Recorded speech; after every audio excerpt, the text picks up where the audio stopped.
it's Nikki Blonsky from the movie Hairspray. Hairspray. I'm sorry. Nick, can you do one more time? Hey, everybody, it's Nikki Blonsky from the movie Hairspray. Take 57!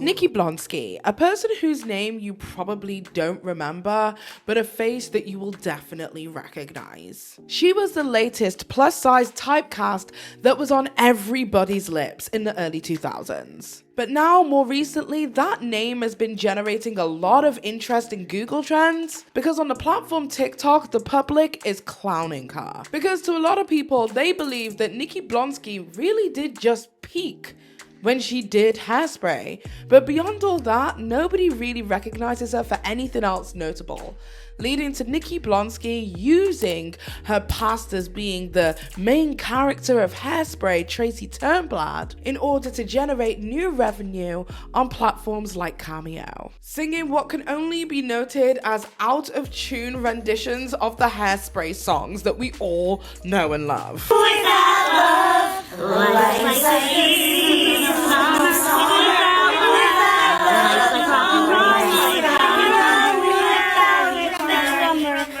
However, whenever we think about plus-size typecasting, we think of individuals like Gabrielle Sidibe, I hope I'm pronouncing that correctly, the young lady who played the role of Precious in the movie Precious, or even the person who played the mother, Mary, in the movie Precious, Monique, or even Amber Riley from the TV shows Glee. It seems as if there isn't a shortcoming of plus-size black actresses to choose from for any range of age demographics if you wanted to typecast a plus-size woman. But when it comes to plus-size white women, that list gets increasingly smaller.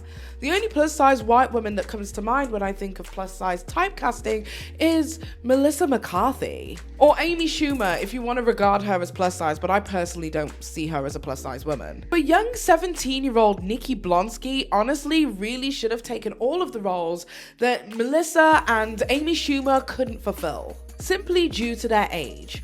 But somehow, Nikki Blonsky never really picked up any roles.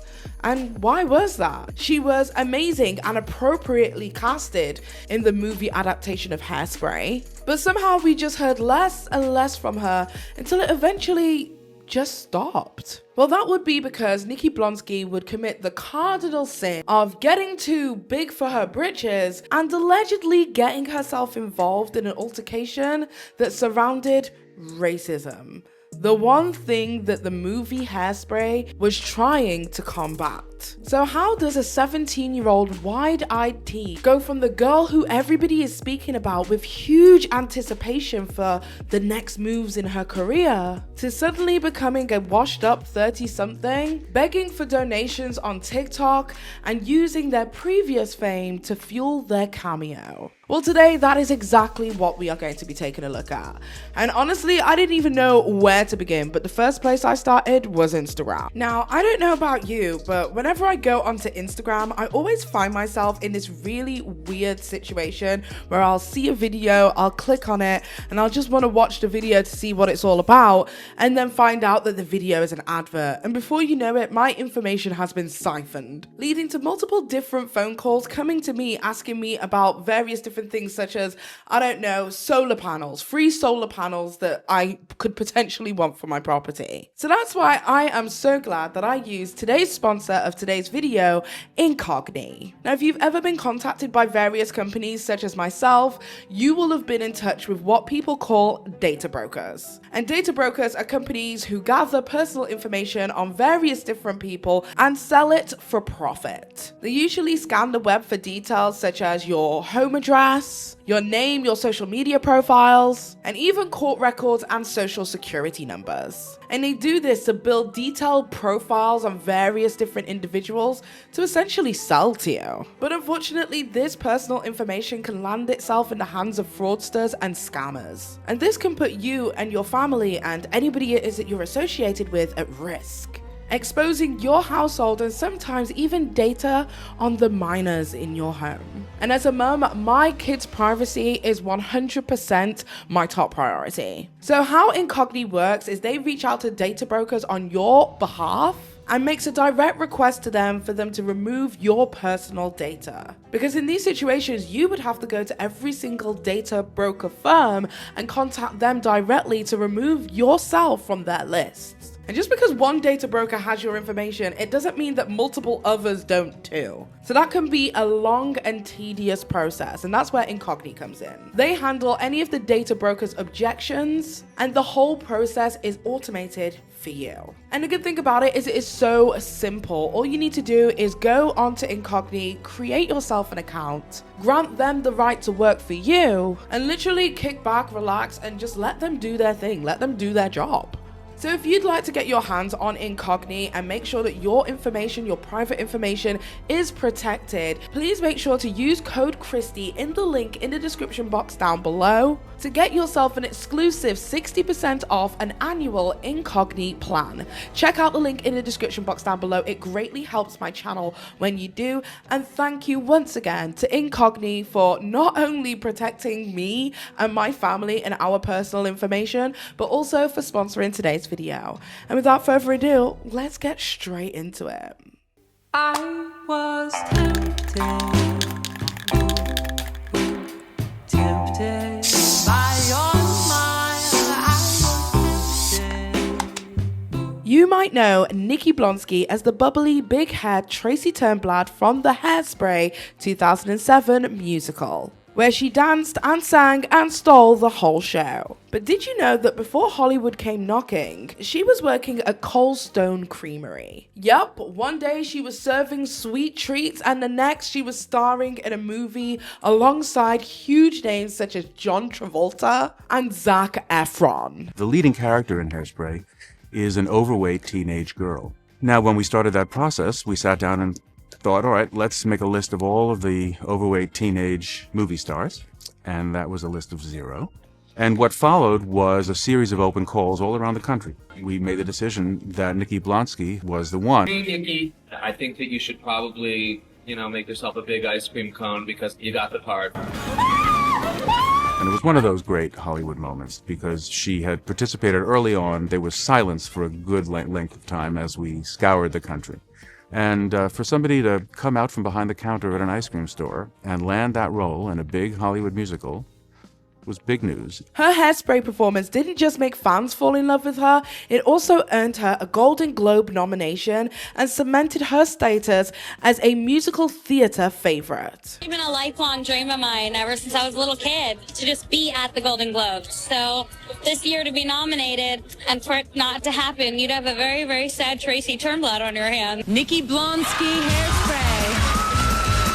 But a boisterous Blonsky was all smiles, taking home the Critics' Choice Award for Best Young Actress. It's kind of like somebody canceling the senior prom last minute. It's kind of like, come on, it's what I went to high school for. After that, she kept the momentum going with ABC Family series Huge in 2010 and a mix of indie films and stage productions. But Nikki's talents didn't just stop at acting. She's also dabbled in music and has been a strong advocate for body positivity and plus size acceptance, as well as a huge advocate for LGBT plus rights. In 2020, she actually came out as gay, further using her voice to support and uplift others. So while she hasn't had a big Hollywood moment quite as big as Hairspray, she was still beloved by musical theater fans everywhere. After her big break, Nikki Blonsky then went on to do a bunch of different TV and film. She starred in Queen Size in 2008, and she also popped up in the TV show Ugly Betty. However, an airport altercation alongside America's Next Top Model alum Bianca Golden, as well as Bianca's family, actually caused her a huge amount of controversy, one that I don't think anybody would have seen coming. Rumors of racism and violence plagued her career for years to come, especially given Hairspray's legacy of promoting inclusivity. I mean, it was a recipe for disaster and the backlash was brutal. And unfortunately, it did set a serious pause on Nikki Blonsky's career. But all wasn't completely lost for Nikki Blonsky. She did land some other great roles after this controversy. But the roles went from starring on series such as Huge, playing Wilhelmina Raider, a teenager who was being instructed to go to fat camp, to them making guest appearances on shows such as The Fresh Beat Band and Smash in 2013. But as time got on, the roles eventually just got smaller and smaller and smaller. And let's be real, Nikki was a typecasting dream. She was well known, young and overweight, and had the potential to have the career that we are now seeing from Melissa McCarthy. With Melissa McCarthy now starring in roles such as Ursula in the Little Mermaid live action remake. Well, fans noticed her fall from grace when Nikki was pictured sweeping up hair in a hair salon in Long Island. What many people didn't know is that Nikki had picked up a cosmetology license and was working as a hairstylist and makeup artist. But when people started pointing this out, she told the Daily Mail that she was just trying it out for a few days. Which honestly, I mean, be for real. There's nothing wrong with having to go back to regular life and regular work. I've said this numerous different times. If I had to go back to a regular job, I would. And would. 100%. So how did Nikki, America's sweetheart at one point, get a life-changing rebrand that she just couldn't control? Well, I think it's finally time to have a conversation about that airport brawl. I was tempted by your smile. I was tempted. On October 2008, America's Next Top Model alum, Bianca Golden, went on to the Tyra Banks show. Now, if you guys don't remember, Tyra Banks used to have her own talk show, very much Wendy Williams-esque. Now, whilst on the show, Bianca Golden spoke about her encounter with Nikki Blonsky, because Nikki Blonsky, alongside Bianca Golden and her family, ended up having an altercation at the Turks and Caicos airport. This is on July 29, 2008, when Bianca and her family were returning from some kind of family reunion. And this was a reunion for one of her relatives who was allegedly dying at the time. I think it was like Bianca's grandfather. Bianca states that Nikki had become very rude to her aunt. And shortly after, an argument had erupted between Bianca Golden's family, the Goldens, and Nikki Blonsky's family, the Blonskys. And then Bianca alleges that Nikki Blonsky's father had punched her mother. And this led to Bianca's mother being airlifted to the hospital with internal bleeding, as well as a broken nose and a fractured skull. So like, this was not like a small situation, like this was a huge situation that took place. Like, I am literally not exaggerating her words. These are literally the words that came out of Bianca. In fact, this is what Bianca had to say on her appearance at the Tyra Banks show. And I'm going to start with you, Bianca, because your challenge was very public. And for people that don't know, Bianca was in a fight in the airport. Make sure I'm correct. You're right. In the airport in Turks and Caicos, which is an island in the Caribbean, with the star from Hairspray, the movie. What's her name again? Nikki Blonsky. Okay, so you were in a fight with her, and I heard about it. I panicked. I was like, what is my top model girl doing fighting in an airport? Tell me, what happened in the airport? So my family's from Turks and Caicos, and my grandfather was dying. Well, he passed away. I'm sorry. But at the time, he was dying, and we went down to have a big family reunion to see him before he passed away. So we had an amazing time. Everything was fine. We were coming back to the States, and we were in Provo in the airport, and I walked in the middle of everything, which was, the seats are really close where you sit at. And Nikki Blonsky, who I had no idea who she was at all, no idea. And she was sitting there, and her family, was a lot of them, and they were acting very posh, like, excuse me, no one next to us, please. But I had no idea who she was, and she was very rude to my aunt. My aunt had 2 babies in her arm, and she told my aunt, you can leave, like, you can go away. And I was really upset by that because, you know, my aunt and I are really close. I can tell you're upset right now. Yeah, I am upset right now because this is the first time I'm talking about it with the public. Mm-hmm. So I sat down next to her and I was talking to my brother, and she turns to me and says, you need to mind your business. You don't know what's going on. And I got really defensive, and I said, excuse me, like, who are you talking to? And she went off, and there was a lot of words exchanged, and we were arguing with each other. But my mom had came over, and she was like, guys, you need to calm down. You realize you're in the airport. And before my mom could walk away from us, her father, who I didn't know was her father at the time. Nikki's father? Nikki's father came and he punched my mom. What? He like knocked her out. And would you guys Knocked her out? Knocked her out. The seats are really close and there were tons of bags everywhere. And the way he got over the bags and everything and hit my mom with like such force, she stumbled back. And when she stumbled back, their whole family got up and attacked my mom and they all started punching her, kicking her, and I'm standing there. At the time, I was still sitting down next to Nikki. This is how fast it happened. Still sitting down next to Nikki, and I look at her and she takes her foot and just like kicks my mom in her vagina. And that's when my mom like fell out completely, and both the families were arguing, and it was like a scene out of a movie. Yeah. And my mom, the airport security finally came and separated everybody, and they called us, I don't know if I could say this, but you know, say it. they called us niggas and they called us, get these animals out of here. And her father and mother started saying, they got rabies, my daughter has to get shots. This girl got rabies, she gave it to my daughter. Did you bite her daughter? Did you bite Nikki? Did you and Nikki fight at all? Nikki, were there any altercations? When Nikki kicked my mom, I went and I grabbed her arm and she grabbed my earring. Had really big door knockers in it, and she grabbed it and like I pulled my ear down so she wouldn't rip it. And her mom sat on her to get her off of me because her mom saw what was happening. And that was that. How are you dealing with everything now? It's a lot to handle because when I came back in the States, the papers were saying, big diva fight. My mom was still in the hospital. She had to be airlifted out of the hospital. She had internal bleeding. Her nose was broken, fractured skull. She couldn't walk. Fractured skull? She couldn't walk. He hit my mom, and like her face is still black and blue. Now this happened in the end of July, beginning of August. So from then to now, and my mom is a very strong woman. So for me to see my mom laying out on, even when we were taking her to the hospital, she turned to me and she's like, I need my daughter. And she said, Bianca, if anything happens to me, I need you to take care of your brother and sister. And to hear that from your mom or anybody is just like, you know, it's freaking out.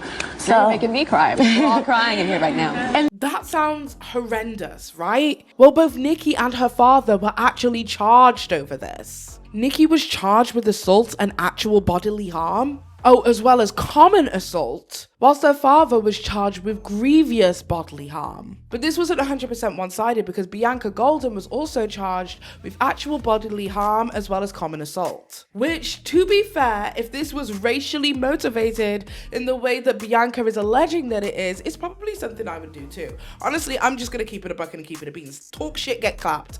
It really is that simple. You better have the chin for the words coming out of your mouth. Do you understand? Okay, so here we have an article from the ABC News, and it says Nikki Blonsky, star of the film Hairspray, and her father were arrested on Wednesday at the Providenciales International Airport on the island of Turks and Caicos following an altercation with the family of Bianca Golden, a contestant on America's Next Top Model, over 5 seats that Nikki Blonsky was holding for family members. Golden, too, was arrested. There was an altercation between the Blonsky family and the Golden family, and this was by Detective Sergeant Calvin Chase, the Turks and Caicos police spokesman told abcnews.com. Blonsky was charged with assault and actual bodily harm and common assault, while the father was charged with inflicting grievous bodily harm. Golden was charged with assault and doing actual bodily harm. Golden's mother, Elaine, suffered a head injury and had to be airlifted into a hospital in Aventura. Both women were released on $6,000 bail, but Blonsky's father will have to cool his heels in jail until August 8th, when he will be further dealt with, Chase said. He said that the dispute took place just after noon on Wednesday in the departure lounge of the airport while both families were waiting on flights. So essentially this whole altercation took place over the saving of seats, and this got into a full-on brawl. 2 American celebrities are arrested earlier this week after an altercation at the Providenciales International Airport. They appeared before the judges in Provo this morning. Angie Toussaint has the full details. It was chaos at the magistrate's court in Providenciales earlier today as American actress Nikki Blonsky, most known for her role in the musical-turned-movie Hairspray, and America's Next Top Model finalist Bianca Golden, appeared before the courts on charges. Blonsky was charged with assault, occasioning bodily harm, and allegedly unlawfully attacking Elaine Golden on July 30th at the Providenciales International Airport. She asks that her case be heard in magistrate's court and is scheduled to reappear before the courts on December 1st for preliminary inquiries. Things did not turn out so well for Blonsky's father. Carl Blonsky was remanded in custody on charges of inflicting grievous bodily harm and unlawfully inflicting bodily harm to Elaine Golden. Golden was hospitalized at the Murder Rigby Health Complex and was airlifted to the United States for further medical treatment yesterday. Carl Blonsky pleaded not guilty to the charges. Blonsky's lawyers claimed that medical reports proved that he was unfit to remain in police custody. However, due to Golden's unsure state, the judge requested that Carl Blonsky remain in police custody for 1 week, when lawyers should represent the state of her condition. Whether bail will be issued will be determined at that time. Bianca Golden also pleaded not guilty to charges of occasioning bodily harm and unlawfully attacking Nikki Blonsky. She asks that her case be heard in the Supreme Court in front of a judge and jury. She was granted $6,000 bail. Golden's preliminary inquiry is set to be heard on September 17th in the Supreme Court. So eventually, Carl Blonsky, who is Nikki Blonsky's father, got released. And this is a video from the WV4 news show for Turks and Caicos detailing what had taken place and what was going on up until that point. Let's take a look at this. With $3,000 bond granted, Carl Blonsky was released from Her Majesty's prison on Monday, August 11th, after an appeal on last week's decision by the magistrate court to grant bail was denied. According to Oliver Smith, the lawyer which represented the 53-year-old during his arraignment, Carl's appeal was made on the grounds that he had poor health. Blonsky has been in police custody since July 1st for his involvement in a brawl at the Providenciales International Airport departure lounge, where Elaine Golden, the mother of America's Next Top Model finalist Bianca Golden, was allegedly brutally attacked. She suffered from injuries such as swelling of the facial tissues and nasal fractures. Carl was also excused from making his appearance in the magistrate's court on August 19th, and according to the Supreme Court, his travel documents, which were seized during the ordeal, was released. Blonsky is reportedly back in the United States, and there was no new date set for the next trial. Rumors of a civil suit being filed by Bianca Golden against Nikki Blonsky were unconfirmed when we contacted the courts. So I don't even understand how the family were able, like Nikki Blonsky's family were able to get away with this scot-free. Like, somebody had a broken nose, a fractured skull, and internal bleeding, and it was like $6,000 bail, a week in jail, see you later. That's absolutely bizarre to me. How that was even allowed, I will never truly understand. If true, obviously, nobody's been got into huge trouble. Yes, there were charges, and obviously we know that there was grievous bodily harm, actual bodily harm, and all of that kind of stuff, but it was on both sides, because obviously Bianca caught some charges too. But TMZ actually had the footage of the altercation that took place, so let's take a look at that.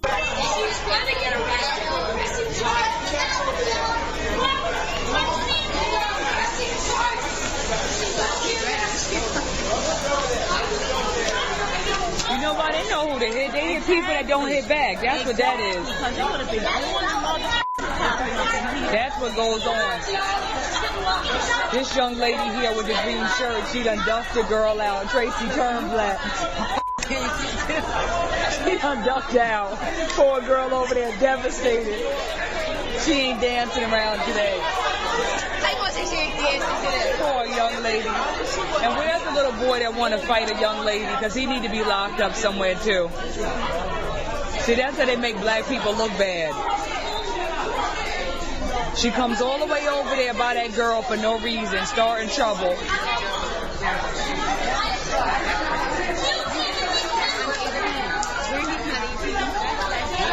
She's lying. I know, it's disgusting. It don't make no sense. They started with this lady first. And your daughter was over there. She was just over there by herself. Yeah. The girl just punched her in the head. For no reason, because she was sitting there.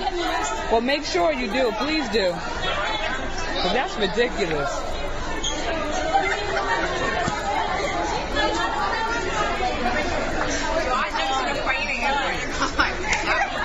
Wow. Security, huh? Is that my airplane? Is that my flight? Because I gotta go. Shortly after all of this, Nikki Blonsky then does an interview in which she decides to tell her side of the story. And this is what Nikki Blonsky had to say. Hairspray star Nikki Blonsky breaks her silence about the airplane fight that landed her in jail. You never expect things like this in your life. Then, Hairspray's Nikki Blonsky's first interview about the fight that made headlines. What happened in the airport, Turks and Caicos? Then, Hairspray's Nikki Blonsky on the record. What really sparked that nasty airport fight? Eventually the truth will come out. It was the star smackdown that left a whole lot of jaws on the floor. Hairspray star Nikki Blonsky versus an America's Next Top Model contestant. Well, tonight Nikki tells Thea Andrews about the night that put her right in the headlines. You never expect things like this in your life. And no one ever expected to see the story that began on July 30th about sweet Tracy Turnblad. What happened in the airport in Turks and Caicos? What happened was an alleged fistfight in the Caribbean airport's boarding area. A fellow passenger's camera captured all the drama that followed. This young lady here with the green shirt, she done dumped the girl out, Tracy Turnblad. But it was Nikki and her father who were arrested and charged with inflicting bodily harm. Nikki has been advised by her lawyer not to get into any specifics about the incident. Eventually the truth will come out. My dad's a really strong guy, and they raised me with the fact that you can overcome anything. I'm fortunate enough that my fans know me enough, and I have great friends that know me enough to know the truth. Was there anybody that surprised you, that reached out to you? One amazing person that I have to mention who I love with every inch of my body and soul is Zac Efron. Honestly, this whole Zac Efron thing, you guys are going to see in a little bit as we delve a little bit deeper into this story. The relationship between Nikki Blonsky and Zac Efron is an odd one to say the least. And on September 23rd, when this Hairspray star makes her New York nightclub debut at Feinstein's in the Loews Regency Hotel, the Blonsky family will definitely be together. My family is moonlight, and they mean the world to me, and they're my best friends. She's a family girl indeed, still living at home, and she'll count on her good luck charm, this ring from her late grandmother. I wear it every day and never take it off, and I never will take it off. As long as I have this ring, I'm okay. She is doing well, and it's so good to see you, Nikki. If you would like to see her, go to New York City. You can catch her show September 23rd through October 4th. So this became an unimaginable controversy for Nikki Blonsky, as we now already know. Acting and musical work became extremely hard for her to find. And I think it's down to the fact that both Nikki and her father were charged, whereas it was only Bianca who was charged when it comes to the Golden family side of the dispute, which honestly reads to me as an outsider looking in as more retaliatory rather than an instigation, because why would Nikki and her father be charged? And her father be held for an additional week. Bianca also be charged, but the only person who was actually at the receiving end of extreme physical violence, internal bleeding, a fractured skull, a broken nose, was Bianca Golden's mother. I think it's kind of clear to me, at least, where the aggression may have lied. This is just my own speculation. So I think that that's why things started slowing down for Nikki Blonsky. And I think Nikki was expecting this ET interview it is that she had to be able to put a stop to all of the noise surrounding this controversy and to kind of clean up her image in the eyes of the public. But it didn't quite seem to work, in my opinion. So as things started slowing down and her career started kind of coming to a screeching halt, we suddenly out of nowhere in 2020 have Nikki Blonsky bring this up again. There was a tweet that somebody had made about Nikki Blonsky. In fact, let's take a look at it. So here we have an article from the Daily Mail that is dated on the 30th of June 2020, and it says Hairspray star Nikki Blonsky denies that she's ever been racist as 2008 brawl with America's Next Top Model Bianca Golden is brought up a day after she comes out as gay. So essentially what happens is Nikki Blonsky comes out as gay, everybody starts celebrating Nikki Blonsky, and then some random person makes a post on Twitter basically saying, she ain't shit. Do you not remember her being racist AF? And then people were like, oh, we didn't know about this. And it brought it all up again for Nikki. So Nikki couldn't even come out comfortably. That's how much people were holding this against her. So this is what the article says. Hairspray Nikki Blonsky took to social media on Monday evening to stress that she's not a racist, after a Twitter user brought up the 2008 altercation that she was involved in with America's Next Top Model contestant Bianca Golden that include accusations of racist remarks. This is what she said. I am deeply saddened and hurt to hear that I have been wrongfully accused of ever having anything other than love in my heart for someone of a different race. Weird verbiage. I'm just gonna say that. It's like when white people say the blacks, and it's like, ooh, you know what I mean? Well, that couldn't be more further from the truth, said the 31-year-old actress who was in the headlines on Monday after revealing that she is gay in a TikTok post a day earlier.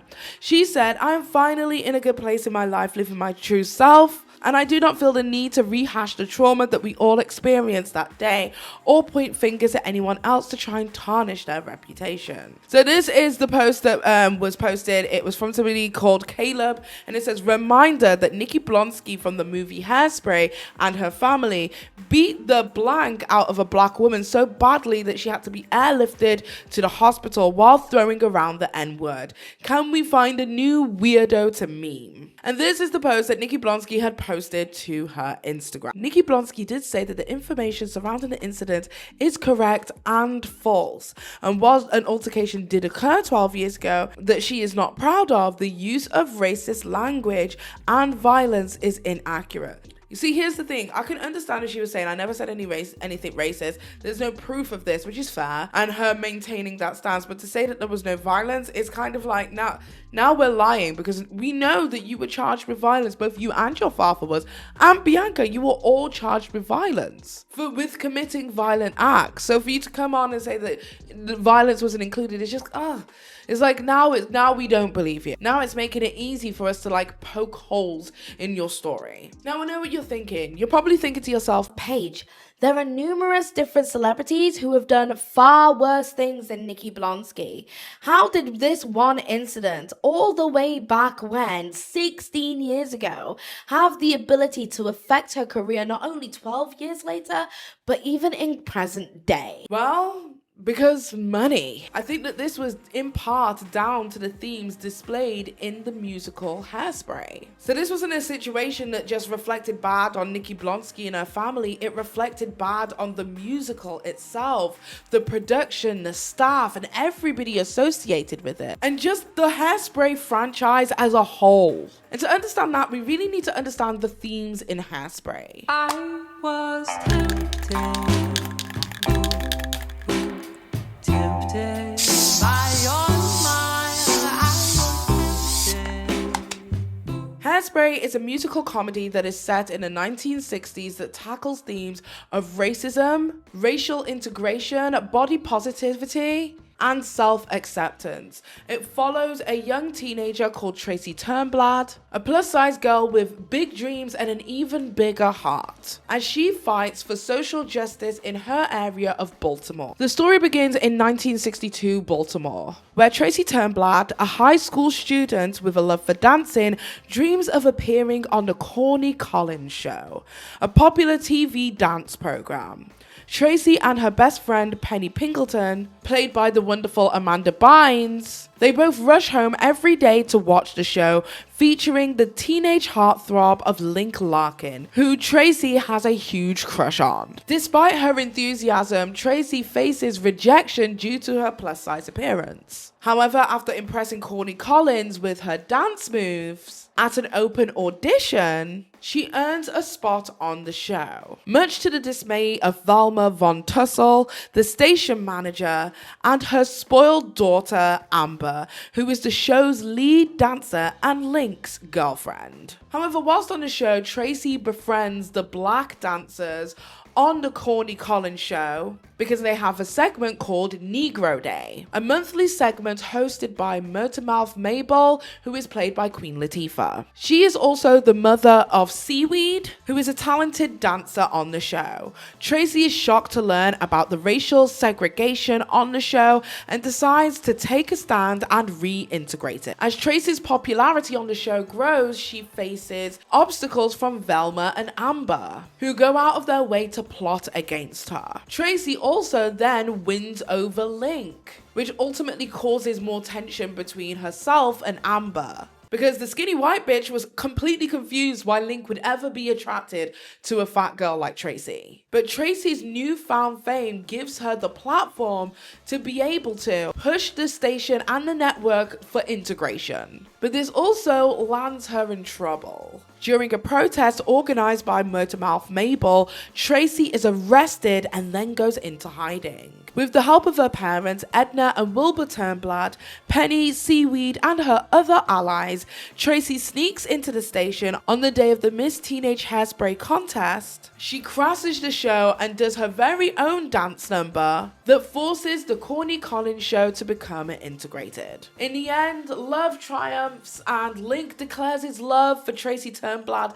They share an on-screen kiss, and the entire cast celebrates the future of equality. So we gotta remember that in this whole movie, one of the primary themes is racial integration, racism, systemic racism, and oppression. So when we put this and parallel it with a situation where the girl who played Tracy Turnblad, the girl who was supposed to pioneer for integration between all races, a pioneer for inclusivity, is accused of withholding seats from black people, that causes an altercation where somebody has to be airlifted into hospital and many of the members of that family charged with violent acts. You can understand why nobody on Hairspray wanted anything to do with Nikki Blonsky. Hairspray was a social commentary holding the mirror up to society, requesting that we don't go back to a segregated world. And considering this altercation took place over seats, Rosa Parks, and America's approach to segregation presently in 2025. New this morning, concerns growing after the Trump administration removed a segregation ban for federal contractors. Yeah, this is all part of the president's mission to eliminate anything related to diversity, equity, and inclusion. And this has some worried about the civil rights protections. It's not a surprise that Nikki Blonsky has made her way into the social media zeitgeist once more. But it wasn't just the brawl that had many people talking on TikTok. It's the immense amount of cringe that many people feel when they see Nikki Blonsky on their screen. So let's talk about the weird interviews, tweets, and cameo videos. I was tempted by your smile. Now, I'm not here trying to defend Nikki Blonsky, but it is so clear that even from early interviews around the time of Hairspray, that Nikki Blonsky had absolutely no media training and had no idea what it was that she was doing. We have to remember that Nikki Blonsky was literally plucked from obscurity, from an open casting, and wasn't primed for the limelight, unlike some of her co-stars. So Nikki was always kind of found to say certain things that were weird and potentially off-putting, as well as, downright controversial. Now, this is a conspiracy theory of mine, and nothing that it is based in fact at all, so definitely take what I'm saying with a pinch of salt, because it is my personal conspiracy. But around the time of the PR tour and promotional run for Hairspray, as I was doing my research, I was having a look at some of the interviews it is that Zac Efron and Nikki Blonsky had done together, and they were very intentionally, in my humble opinion, ambiguous about the status of their relationship. Like, we weren't to know whether they were actually dating or not. Like, were they friends? Did they develop a connection on the set of Hairspray? Because as we know, in the movie adaptation of the musical, Zac Efron is Nikki Blonsky's love interest. Now, I'm unsure if this was instigated by Zac or Nikki, or if it was instigated by the PR team behind the movie Hairspray. Hairspray, but it very much felt to me like marketing. You gotta remember that the movie adaptation of Hairspray came out in 2007. Seeing a plus-size person take a lead in a movie was practically unheard of, let alone be a love interest in said movie. So the idea that Zach could potentially want a plus-size woman made overweight teens like myself practically queef at the idea. Why did I say queef? I'm such an idiot. Queef. But essentially, it made overweight teens feel as if they had hope. I mean, there were people on the internet who were calling them zicky and making fan cam videos on the internet. And in every interview, it seemed as if the pair were just, I don't know, like overly cozy and flirtatious in a way that would lead the viewer to believe that there was something more going on. Come on. I mean, you guys were awesome together. And did you not melt when you did that link wink? Yes, I melted to the floor. I don't know where that came from. Oh, I don't know where that came from. Yeah, can you still do it? Can I still do it? Yeah, the link wink. I guess I could try. Okay, go for it. I don't know, it's just that. That's it. I shut one eye. That's it. That's all I got. This actually was questioned by an interviewer who asked Zac Efron if he would ever date a bigger woman. Like, that's like the shock horror of the fucking century. It was back in 2007. But he was basically asked if he sees fat women as attractive. He says that, but mind you, Zac Efron's previous girlfriends that he's been public about have all looked like this.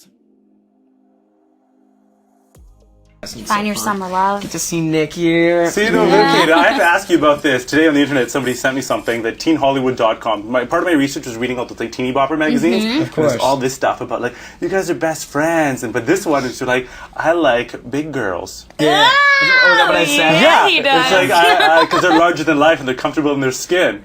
So I'm well, rock like, on. It's true. It's That's true. sweet. I always say it's so funny. But one of the main reasons I can relate to Link is because, you know, I'm not all about these, like, super, super skinny, perfect girls. That's so Hollywood. That's not what girls are about. It's self-confidence. It's sense of humor. It's fun. It's what you do. It's how comfortable you are. It's how you shake your stuff. And that's, And that is what you do. Nikki's got some stuff to shake. Yeah. And I shook it all for him, didn't I? So what is the nature of your guys' relationship? Best pal. Well, no. We don't want to say. We don't like to leave that open. The mystique of the film. Yeah, we keep it between us. Oh, yeah, we see each other all the time. Yeah. On a show called Much, there is even an interview where Zac Efron and Nikki Blonsky share a kiss live in front of the audience to show, indeed, Zac Efron is not repulsed by fat women. I mean, yay. Like, the bar was in hell in 2007. Oh, baby. And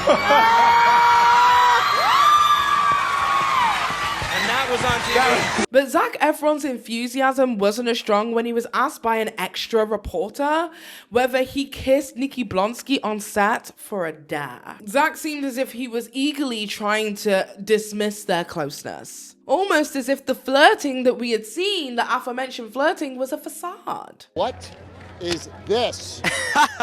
What is going on? That's impromptu. That's improv right there. That's improv. Is that what they call it these days? That's what they call rolling with it. That's rolling with the punches. Was this because they dared you? I mean, she was just going to give you a little peck, and It was a dare. No. you were going to give her a little peck. I think that's the way it went. I caught me a little bit by surprise, but hey, you got to roll with it. The interview even goes as far as to tell Zac that he thinks that Nikki is into him. Almost as if to say, it might be promo to you, but it's real to this girl. And again, we have to be reminded that at this time, Nikki Blonsky's 17 years old and probably has never experienced this kind of flirtation in her life up until this point, which I think is a sad exploitation of this young girl. I'm just going to be honest. Got to roll with these things. I think she's got feelings for you. Who knows? That by the look, wow, man, it looks, wow, now that I look at it. Now that you look at it, I mean, the picture doesn't lie. Hey, it's all good. It's all good. She's like my sister. There you go. So is that what it was like? It was like kissing your sister? It kind of was. Afterwards, I was a little bit like this. I love the girl. We kissed in the movie, but This leads me to believe that this flirtatious behavior that was taking place between Zac Efron and Nikki Blonsky was a PR trick that wasn't necessarily understood by Nikki Blonsky. This is my theory, personal theory not based in fact, this is for entertainment purposes only. Again, Nikki Blonsky was 17, 18 years old around this time, and probably not experienced in all of the multitude of ways that men can manipulate one. I mean, the girl had her 18th birthday on the set of Hairspray. It is my birthday today, and I couldn't imagine a better way to spend it than here on the set of Hairspray.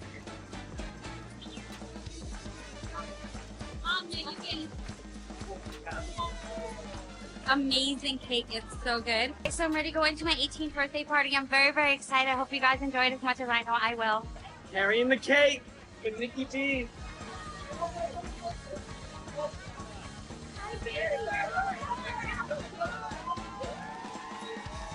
Meaning that she was only 17 years old when she met the experienced Hollywood socialite Zac Efron. However, despite maintaining that they are best friends on every single interview it is that they did on the press run for Hairspray, after the 2008 altercation between Nikki Blonsky and Bianca Golden, there is an interview that took place on the Vogue red carpet where Zac states that it's unfortunate what took place and that everything will work out for the best, almost as if to say that he just wanted absolutely no part in that scandal whatsoever and wanted his name attached nowhere to it, whilst also doing his best to not seem like he's dropping Nikki like a sack of shit, even though that is exactly what I believe took place. My best friends, you know, and it's so unfortunate what happened to Nikki, and I think everyone knows her pretty well at this point. So I think everything's going to work out for the best. But as if things couldn't get weirder, in a 2010 interview on The Wendy Williams Show, Wendy Williams asks Nikki if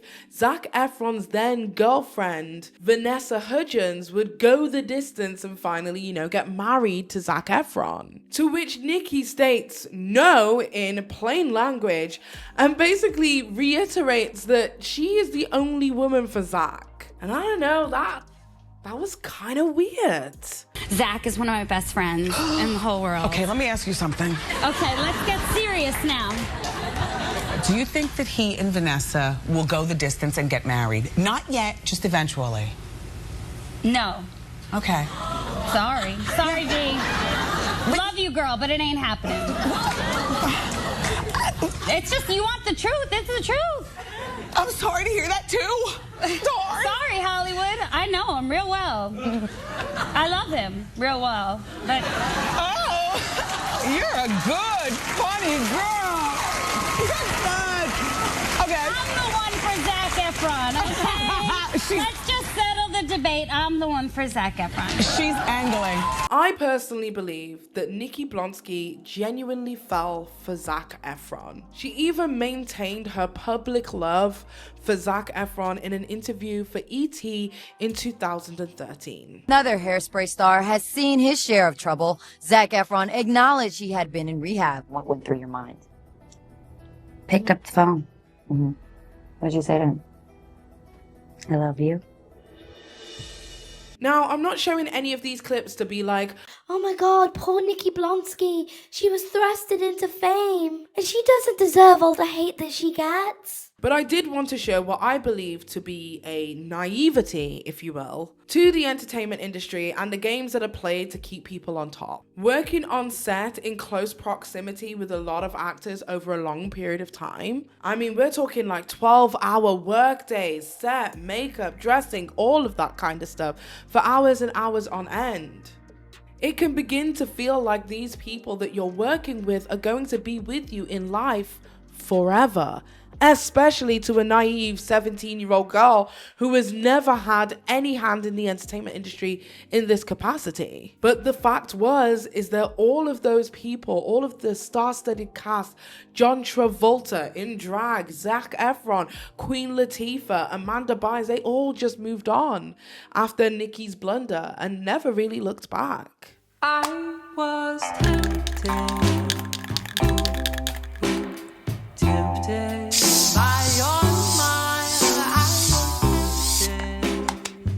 Okay, so more recently, there has been a resurgence of interest in Nikki Blonsky as her Cameo account has gone viral. even making Nikki Blonsky's Cameo account the #1 requested Cameo account in the world. There's literally that much traffic. Now, just to bring you up to speed, Cameo is a website where celebrities, people of interest, public figures, etc. can host themselves on there, and you, as a viewer, if you are a fan of this person, can request that this person send you a private message, a video message of any type, a happy birthday message, a sorry you got cancer message, literally anything. For a fee on the website, Cameo takes a cut, as well as the influencer, public interest figure, person, celebrity, who also takes a chunk. There are loads of different people who do it. I know that some of the Card Jenners have got cameos. Tana Moja, another influencer who also has Cameo and will produce cameos for her fans.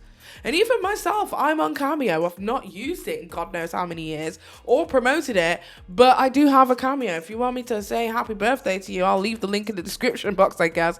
It's not that much money. Okay, so what happened was people on TikTok started posting the cameos it is that they had requested from Nikki Blonsky, and it became somewhat of a meme to poke fun at Nikki Blonsky's only claim to fame being her appearance on Hairspray. This all started from a TikTok user called Ella MC Smeller, who stated that Nikki Blonsky had received a cameo request from her and she received the response in less than 5 minutes.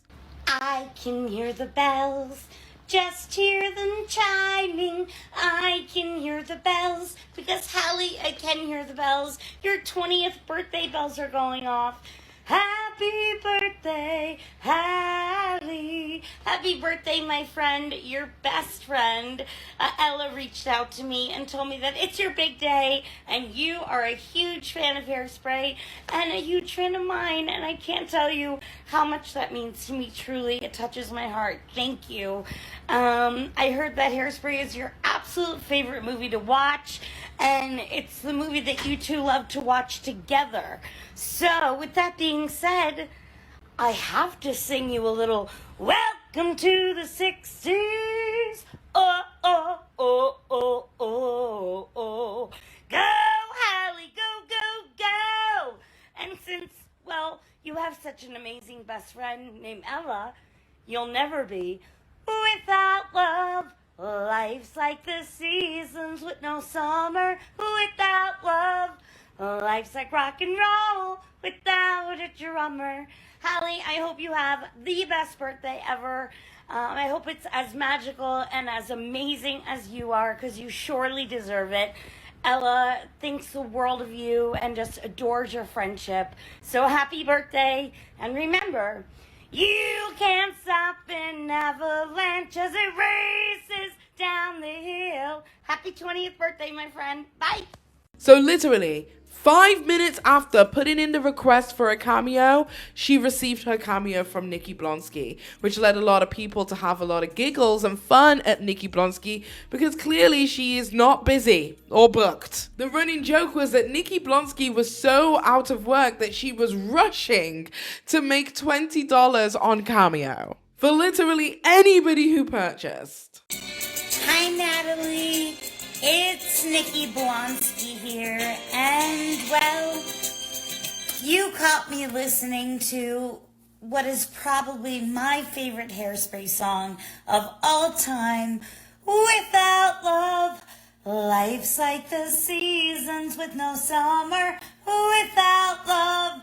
Life's like rock and roll without a drummer. But Natalie, I am popping in this Valentine's Day and always to remind you that you are never without love. Sally, your dear friend, reached out to me and told me the unfortunate and terrible news. I am so sorry to hear about your sister's unexpected passing. Natalie, please know that my heart and my Please know that my heart and my prayers and my thoughts are with you at this time and always. But I want you to remember one thing, Natalie. Just because your sister isn't physically here anymore, she's with you all the time. She's with you, she's watching out for you, she's laughing at your jokes, she's there. So if you ever need a friend to talk to, never feel alone, because your sister is right there, Natalie. Natalie, I want you to know that I have lost a lot of people too, and it helps so much just to talk to them and fill them in on your daily life and let them know that they are as alive as they've ever been in your heart. So I wish you well. I hope that 2025 is a wonderful year for you. I hope things only go up from here. And you know what? As long as you have Sally and me, you'll never ever be without love. And I want you to remember one thing, that you can't stop an avalanche as it races down the hill. Never let anything stop your beat, my friend, or get in the way of any of your dreams or passions, because you, Natalie, are so very special and you deserve to be celebrated every single day. Happy Valentine's Day, happy 2025, and just know that I am sending you the best wishes forever and ever. Bye, Natalie. So now, with the price being so low, it became somewhat of a challenge to see how fast you could get Nikki Blonsky to respond with a cameo video from your request. Like, some people were saying that Nikki Blonsky was doing this within 11 minutes. Other people are saying less than 15 minutes. Other people have said even 3 minutes. I mean, this woman was on demon time, with even people saying that she might have been doing cameos whilst taking a shit on the toilet. I shit you not. Take a look at this. My best friend, Sophia. Oh, well, your best friend reached out to me to tell me that you are a huge fan of Hairspray and that Hairspray is your favorite movie besides all the Harry Potter movies. LOL. I just want to make sure this is, a late birthday present from Anna Sophia and Harry Styles. So, I don't know what else, but you're adorable and I can't wait to meet you when I come to LA. Alright, bye Sophie, bye guys. And that turned into, well,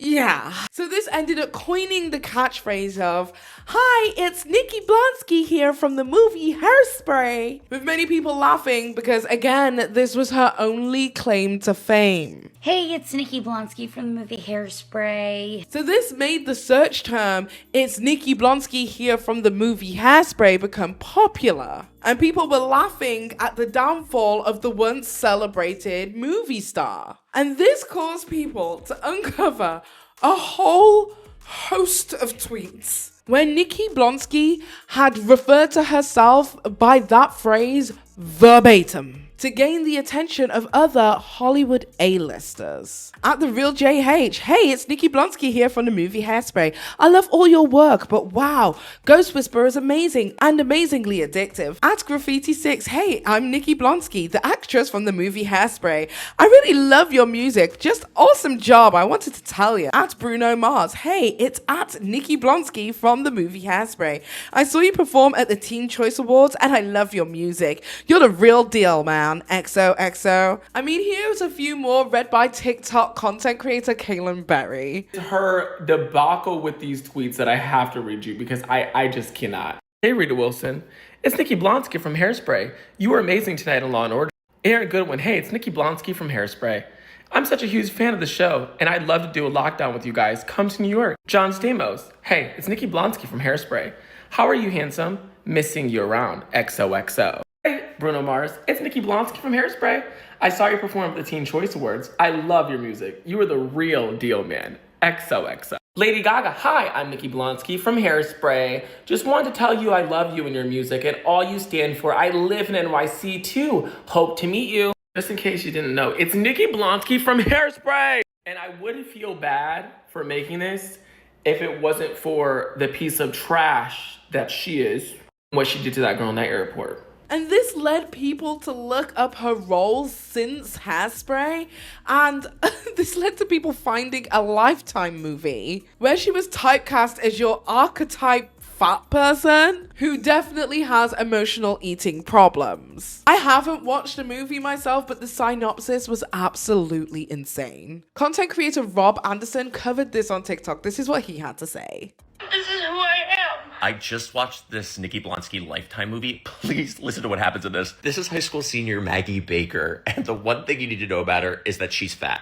It is her defining personality trait. It is the core of her being. So Maggie sits in her room a lot and looks at her dream board, which includes words like party, cool, and like. Her dad died of type 2 diabetes last year, and her mom is worried she's gonna get it. No, there isn't a single thing in this movie that doesn't lead back to her being fat. It's impressive, honestly. Like, every line of dialogue, every character choice, every disease is all about fat. Want to talk about this? Fat. Look at those thighs.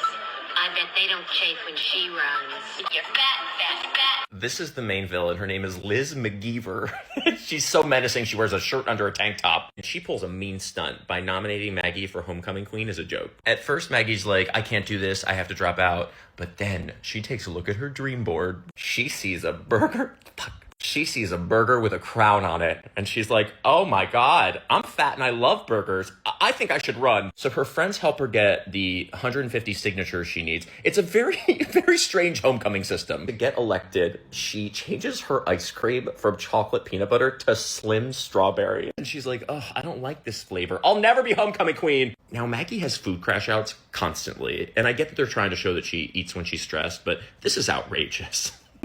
Who is running into their home, just like ripping apart the freezer, throwing everything out to get their fix? Like, she's acting like she's gonna cook up some horse in a teaspoon. Like, babe, it's not a Schedule 4 drug, it's Breyers. She wins Homecoming Queen. Maggie does an interview for the school paper, and she's like, I'm fat. And this girl's like, yeah, and I'm black. And then we never see her again. Because of this article, Maggie is famous. Like, she's getting recognized in town, like, from the school paper. But Maggie still deals with abuse as they, like, sabotage her homecoming chair.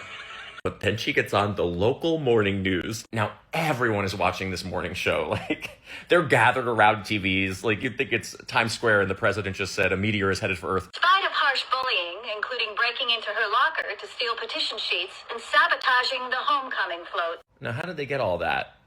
How did they get this footage? After the morning show, all the fame has gotten to Maggie's head. You're just jealous because I'm famous. Yeah, right. So then she tries to kill her best friend. She gets 3 days suspension for attempted murder. Maggie gets her hair and makeup done for prom, and it's like they just got a spinny chair because they are spinning the hell out of her. There's a lot of spinning going on here. The night of homecoming, her best friend apparently forgives her for almost killing her. And she gives this speech where she's like, look, you're always going to hate fat people, and I cannot change that. But now I'm famous, and that's got to count for something. From this, people continued laughing at Nikki Blonsky's fall from grace, causing people to dig up what appears to be Nikki Blonsky in a hotel room, and the video is so incredibly cringe. It was a regular hotel room, and Nikki Blonsky was like hyping it up almost as if she was staying at the Ritz or the Shard. I lie awake at night thinking about Nikki Blonsky's Instagram story where she was in this West Virginia hotel. Let's revisit it together. Oh, it is Nikki. I am finishing day 3 of CausaCon. It's been amazing. West Virginia, you've taken such good care of me. I love you all. But they went above me. I mean, this place is just mind-blowing. That's amazing. I think everybody needs a TV that big. I'm just saying. Beautiful artwork on the walls. And then you come over. Then you do this. And you look out the window to gorgeous West Virginia. Oh my God. Look at those mountains. It's so... Like... Girl, did you really just show me a car park? Honestly, when I watched that, I literally just died. And when she showed me the TV, I all but threw my phone. I all but threw my phone. And you know what's funny? I went and had a look at the hotel that it was that she was staying at. And the hotel she's staying at have suites. Like they have like high-end suites that people can stay in. But that wasn't booked for her. She was going on like the regular suite that any of us could, you know, go to. It's not a bad hotel. People were making out like it was a terrible hotel. This is not a Motel 6. It was a fine hotel. But she was going on like it was something so much better. And the hotel has suites. It's just the way that she hyped it up made the hotel feel as if it was a motel. Honestly, if I was Glade Springs, I'd be asking her to take that video down. I would be making a false DMCA takedown of that video because that did not reflect good on Glade Springs. So as a result of this newfound popularity on TikTok, Nikki Blonsky then went on to raise her cameo price from initially $20, which is extremely reasonable, to now $100. Causing many people to be extremely upset that she's decided to price gouge or price gauge. I don't know how you say that. Hey, it's Nikki Blonsky from the movie Hairspray, and I'm now charging $100 for cameos. I need somebody to confirm what she was charging before or if this was always the rate, because now this is going viral, I feel like she's using this as an opportunity to make some more money. Which shit, if this was all that I had going on, I'd probably raise the prices too. Because at this point, literally everybody is sharing their cameos and is probably making her money. I'm not giving her my coin. I'm not giving a racist my money. But what I am literally hollering at is that not only is she on Cameo raising the prices, she is up on TikTok with her comments turned off promoting her cameos. This is her full-time business, babes. She needs to be talking about, hey, it's Nikki Blonsky from Cameo. Not her bio being, hey, it's Nikki Blonsky from the movie Hairspray. You can't even make this shit up, y'all. This is so crazy. This whole week has been crazy. I never thought Nikki Blonsky would be making a conversation in 2025, but here we are. So why has she now gone viral again in the year of 2025? Well, because she has absolutely no self-awareness. She is what many people would consider as the latest internet LOLCOW. Now, if you're unfamiliar with the term LOLCOW, it is an internet term and expression that basically describes somebody who has absolutely no self-awareness and gets bullied by the public at large in a way that they can't comprehend or understand. Urban Dictionary describes a LOLCOW as a noun for a person or group of people laughed at for actions they take despite them not trying to be funny. They may try to take themselves seriously, but are often milked for laughs, with or without their knowledge. And that's the key part, without their knowledge. However, with her price increase on Cameo,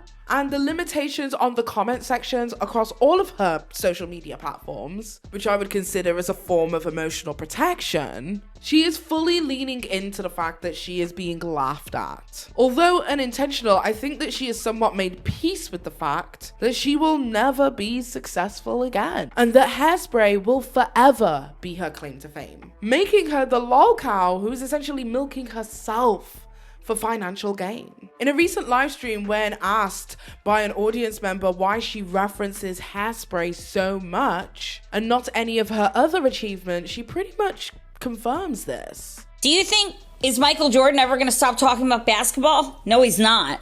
He's not. Why? Because that's what he loves. That's what fuels him. That's what he's good at. So guess what?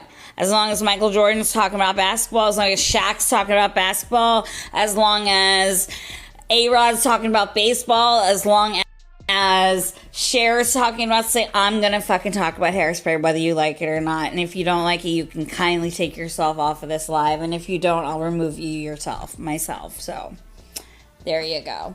Nikki had the entire internet laughing at her for a series of months and decided to profit from it, making her not your usual LOLCOW. And Nikki's ability to benefit from her newfound LOLCOW status is actually a reflection of the type of media it is that we like to consume. From Elphaba to Tofia Chu, to even more recently Ash Trevino. We have made the socially inept and sometimes just downright horrible examples of human beings into stars just through consuming their content as a means to feel better about ourselves. Almost like a self-fellatio or like moral grandstanding. There is even an extremely popular show called LOLCOW Live, which is hosted by Keemstar, that hosts popular LOLCOWs such as Wings of Redemption or Boogie. I know everyone's saying Keemstar's milking it. You're goddamn fucking right. Of course I'm gonna fucking milk it. That's what this is. This is LOLCOW Live. Where these men are constantly humiliated for financial gain. And with this humiliation porn that has been spearheaded by content creator Keemstar, it has now been incentivized through thousands and thousands of dollars made in memberships. They are fully aware of people who are willing to consume this kind of brain rot in order to make themselves feel better about their own lives. Because hey, at least I didn't get liar tattooed on my face. And I said, Boogie, your punishment should be a tattoo on your face that says liar. And his response was, okay, I'll do it. Okay, I'll do it. Which just, that didn't feel right to me. You know what I mean? Like it just feels like it just, I don't know. I didn't like that. And you can see my reaction in real time, how he wasn't even fighting it. And it's like, that kind of ruins it then. Is it really a punishment? I got some pushback. I read the comments. It's not everyone. It's not even 20% of the people. It's probably like 10% of the audience thinks that I'm a fucking psychopath. I'm the psychopath, right? I'm the psychopath because I'm telling Boogie he has to get this tattoo that says liar. And that really toyed with me. I'm like, wait, am I a psychopath? I was asking myself, am I a psychopath? I'm so getting canceled for this. All right, Boogie. For your final step, you need to take the L. Wait, is it done? Is it? Yep, it's done. Oh, shit. Oh my gosh. Look at this. Look at it. Does this look infected to you? A lot of people are saying it's not real because it didn't look infected like 3 seconds after I got it. It's now been 24 hours. It looks infected. Sammy doesn't like it. No. And now, oh my God. A lot of people are asking me if I'm going to grow my beard out over it. And yeah, it's kind of why I put it here. But put your fingers right here. Can you feel over the lettering? Do you feel beard hair there? Because I don't. Because it's smooth. Because I don't think my beard is coming back. By the way, I'm a 50-year-old man with a face tattoo now. Yeah. Content creator Robert Tolopi actually made a video surrounding this entire LOLCOW situation. He pretty much made his video holding up a mirror to society and saying, is this what we're doing now? Like, is this what we're interested in? We're making awful people rich? He speaks about content creators like Ash Trevino having enough cognitive awareness to benefit from their own LOLCOW status, to capitalize from public interest, but also he scrutinizes content creators within his own niche for amplifying such people and swinging at what he believes to be low-hanging fruit. This attention focused on someone who was essentially a random person with no noteworthy qualities besides being generally terrible sets off alarm bells in my head. I have a sinking feeling that the popularity of these video essays is not because they effectively raise awareness of a widespread issue. In fact, many of these videos simply allow an audience of otherwise well-meaning progressive people to partake in a circus sideshow by flirting with aspects of LOLCOW milking content cloaked in vaguely left-leaning commentary. However, when you make a video that is trashy to the point of being harmful and give it a patina of important discourse, I draw the line there. I don't think lengthy videos about the serious yet pedestrian crimes that a random woman is accused of should be made. These 2-hour-long documentaries about Ash Trevino are starting to weird me out because they give the same energy as videos created by 4chan trolls about individuals branded as LOLCOWs. But none of them justify the dystopian extrajudicial life sentence of cyberbullying they've been given by a crowd of people who are engaging in behavior that is, in my opinion, so much worse than anything most of these people have done. I audibly groaned when I saw a thumbnail featuring her on my homepage, made by a commentary creator in my niche. Though Ash Trevino is in part the topic of this video, look, I get why creators are talking about her. I probably have her in my thumbnail right now. I didn't like that the video was just another recap of everything she's done as if it's breaking news, and made no mention that Ash Trevino almost never appears in video essays that aren't pure trash.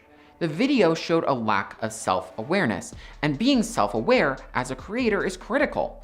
Us YouTubers have to watch it, or we'll become one of those channels whose pages are just a sea of oversaturated and sharpened close-ups on the faces of whatever train wreck LOLCOW is popular at the moment. Another content creator called Kayla Says, who I'm a huge fan of, by the way, huge fan, big fan of your content, also mentions the dysfunctional relationships it is that LOLCOWs have with their audience, and the moral grandstanding that is taking place by content creators willing to pay to play to engagement farm from these LOLCOWs, meaning that we are actively uplifting the worst of society for entertainment, which I believe is a complete and total juxtaposition of the cancel culture epidemic it is that we've seen in the 2017 to 2019, where we saw influencers literally losing their livelihoods over social media blunders. Here's where I ruin everybody's fun and talk about how this is bad, actually. I'm sorry, but like, to me,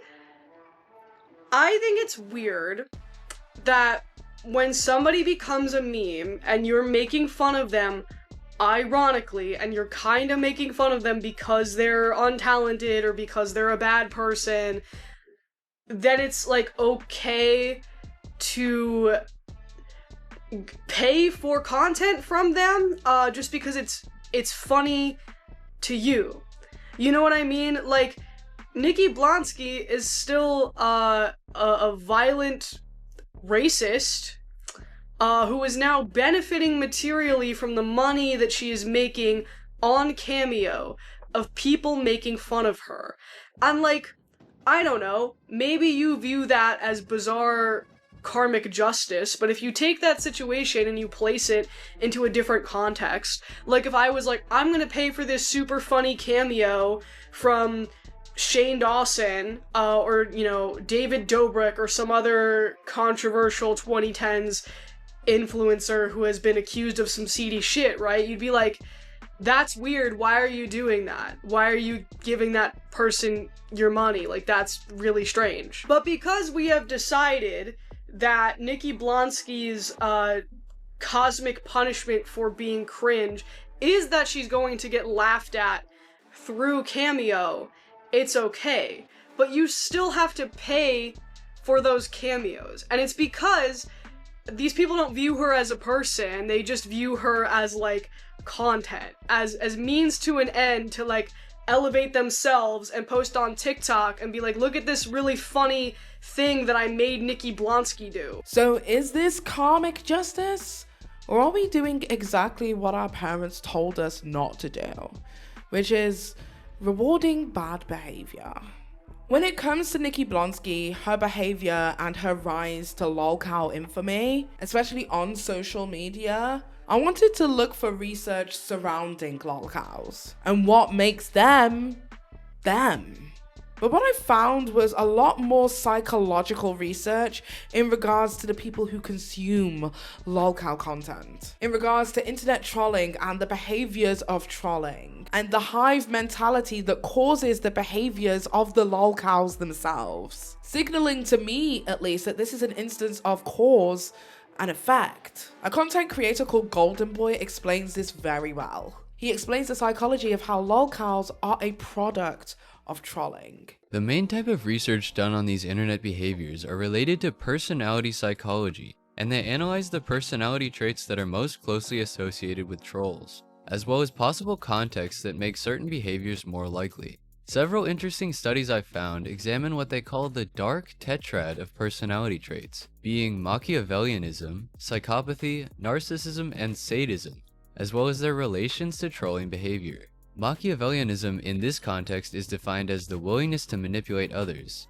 subclinical psychopathy as dominance and disinhibition, narcissism as self-importance, and sadism as inflicting pain for enjoyment. In many studies, these personality traits have been found to be predictive of internet trolling behavior, with statistically significant correlations for all 4 traits, and simple positive correlations found for narcissism and psychopathy. This means that very high levels of the trait predict very high levels of the behavior. In a 2019 study, participants were analyzed for internet trolling behaviors through a questionnaire called the Global Assessment of Internet Trolling Revised, then analyzed for the previously mentioned dark tetrad of traits. This study found that the traits were predictive of trolling and that loneliness also correlated with the same behaviors. Finally, another study found that trolling can be increased dramatically depending on the mood of the person and on the presence of trolling behaviors of others. Obviously, not all trolling is created equal, and it doesn't mean that you're a sadist or a narcissist for making fun of somebody online.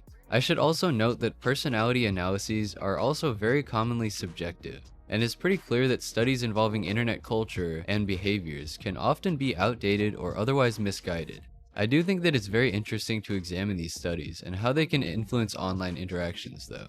So LOLCOWs aren't just a product of their own bad behaviors, they're a product of us. From the people who actively work to get underneath the LOLCOW's skin, to the influencers who capitalize off the LOLCOW's infamy in a way that never quite eclipses the infamy of the LOLCOW themselves. We are the reason that these people stay relevant. And obviously I recognize the irony of this as a content creator whose entire social commentary on Nikki Blonsky is in turn feeding into the same cycle by mere amplification with my own platform. But hopefully I'm doing this in a way that makes you look at the other side of the coin somewhat. I was tempted by your smile.